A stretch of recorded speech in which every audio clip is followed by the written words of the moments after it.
Hey everybody, Tony D and Little Joan here with a hot take on, education again. I keep telling you, education is in trouble, and this is kind of one of the reasons. This is from the College Fix. I know, Joan, it's troubling. Chicago teacher, in-person schooling allows, quote, nice white parents to kill black families. Back in the day, if someone said something like this in a public forum and they were a teacher, they'd be pulled aside and reprimanded. They would be pulled aside and be like, well, you can't say stuff like this. This is ridiculous. Why are you talking this way? What is your problem? And maybe they'd get some therapy or something. But instead, we have these hyperbolic, I don't know what you'd call them, ninnies, people who have, yeah, I know, Joe. They've completely swallowed this narrative, I guess you'd say, and I blame a lot of it on the Democrats for and the media for frightening people. This person sounds completely petrified. Listen to this article, Joan. I'm trying to do a thing. Petrified, Joan. This person sounds petrified. Okay, here, go back to sleep. Writing an education post, Mike Friedberg says Chicago is, quote, catering to a minority of parents, white parents, in its plans to reopen its public schools for in-person instruction. It's so weird because it's like if the white parents are the minority in the school, aren't you picking on a minority then? What? It doesn't make any sense to me. I think this guy he's in what's called, Sticks and Hammer introduced me to this word, moral panic. It's a moral panic. Like, he's just totally over the top and seeing racism everywhere.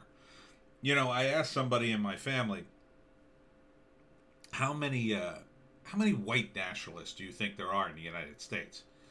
And their response was, oh, millions. And I was like, millions? Are you out of your mind? I'm like, there's no way there's millions. I think at the last count, the government counts it at about, maybe if you lumped them all together, 10 to 20,000, maybe. And if you extended that to every person who had a serious bad thought about someone of another color, maybe you'd squeeze another, I don't know, 30, 40,000 people out of it. But millions? Are you out of your mind?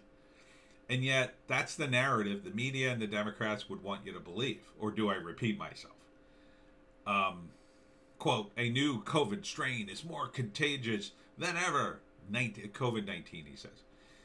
Friedberg says, quote, the Trump administration's sheer neglect in the face of the deadly pandemic is enraging. Yeah, to you it's enraging. You've been all hyped up. See, it's all... Again, it all comes back to Trump. Like, why are you even talking about Trump? Trump didn't create the virus. He tried to stop it. And what did the Democrats do? They said, oh, come to Chinatown, everyone. Because they reflexively took the opposite position without even checking anything. You know, when I was reading about the virus, and by the way, I was masked up 2 months before anybody, they were talking 2-3% death rate. I was like, oh my God, if this thing's real, people are going to be dropping dead all over the place. Where I worked, there was a funeral home across the street, and I just thought, I kept saying to my coworkers, there's just going to be piles of bodies. They won't be able to bury them all. And that was back when it was 2-3%, when we thought, well, you might have as many as 10 million people die in the United States. Is it 10 million, right? 3 million. Yeah. About 10 million people. Of course, then later it turned out that was not the case. It turned out that it was a lot lower than that. And thank God. But that was months ago. The data's in. But listen to this guy, you know, he talks like he's gonna be killed if he's not careful. And it's just not true. Federal inaction has cost lives, and we are far from getting back to daily normal life. According to you, First off, federal inaction has cost lives. It's not. Look, the federal government did nothing during the pandemic of, it was 68 or 69, right around Woodstock. There's a big pandemic going on. 160,000 people died. What? Nothing closed. Well, did federal inaction stop, kill all those people? Did LBJ kill those people? No. These diseases, these viruses, kill those with comorbidity and the elderly, if they get it. This one is a little stronger than influenza, the flu, but those kill people too every year. And we live with them, and we open our stores because the young and the healthy are fine 99.99% of the time. Very rarely one of them gets sick and unfortunately dies, but you cannot kill the economy because more people will die. The school system in the United States is one giant babysitting operation. Let's be honest. You're not really teaching those kids in kindergarten, first, second, third grade. You're just babysitting them. So do your job and babysit them. Because people need to go to work again. That's what you're for. Quote, schools are no exception in this situation. Given the plans to offer vaccines to teachers over the next several weeks, it does not make sense now to force children and staff back into the building. Yet, some of the teachers need vaccines sooner rather than later, and some of them just should retire if they've got comorbidities. If I had a comorbidity and I could retire as a teacher, I'd be well on my way. I would not go back. But if you're under 60, what are you freaking out about? If you're under 60 and relatively healthy, a 99.99%, that's pretty good odds. You could go your entire life and not get the beer virus. Friedberg claims there's a new, quote, new breed of nice white parents emerging. What does that mean? In Chicago, who are undercutting the concerns of black and Hispanic parents. Undercutting? How are they undercutting it? Where is your evidence? He says he's heard these concerns himself and points to a CDC study showing that it is a nationwide trend. The CDC should not, and as far as I know, does not, study the concerns of black and Hispanic parents and then question white parents about how they're undermining them. I mean, that's not what they're tasked to do. If they are doing that, I would question what the hell they were doing over there in the CDC. This is from that piece. The biggest advocates for opening schools repeatedly point to Dr. Fauci's assertion that we should be pushing for children to be in schools, quote, as best we possibly can, unquote. They cite research like a late December study showing that schools do not increase transmission rates. But those who share this viewpoint overlook two key factors. Well, they have a study. At least they're showing a study. First, the schools aren't super spreader arguments fails to explain the relationship between community positivity rates and schools. Those of us who argue in favor of delaying reopening aren't arguing with Fauci's claim that keeping schools open should be a top priority, but the World Health Organization points out that school positivity rates mirror those of the community. First off, stop listening to the WHO. If you're going to listen to them, they've already announced that lockdowns should only be used as a last-ditch effort. You don't listen to them. You only listen to the WHO when it's convenient for you. They're run by the Chinese. The Chinese are trying to spin this virus away from them. When a community has high rates of beer virus, the risk of school outbreaks rises. When schools are in communities with high case rates, preventative protection measures in schools become all the more important. That would happen anyway. If you had a huge breakout of the virus in your town and it was running out of control, you'd probably shut the schools for a few weeks. I think that should be up to the schools and the community, not the teachers. Second, many schools are not adequately equipped to take all the necessary preventative and protective measures. Here in Chicago, I've spoken with scores of teachers who do not have adequate HVAC systems in their building. Again, these teachers are not specialists in this area. They babysit children. And yeah, they know a couple of things. It's been my experience. A lot of them don't know much. So, what the hell are you doing here? They don't get to make this decision. If they don't want to work, quit. Quit.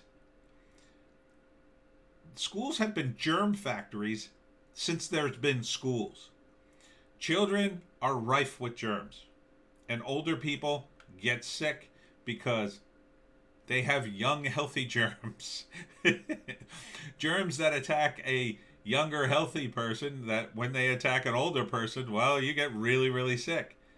I told you, when I was substitute teaching, that's half my job was to pinch hit for a teacher who had gotten really, really sick and was out for 2 weeks with a massive flu infection.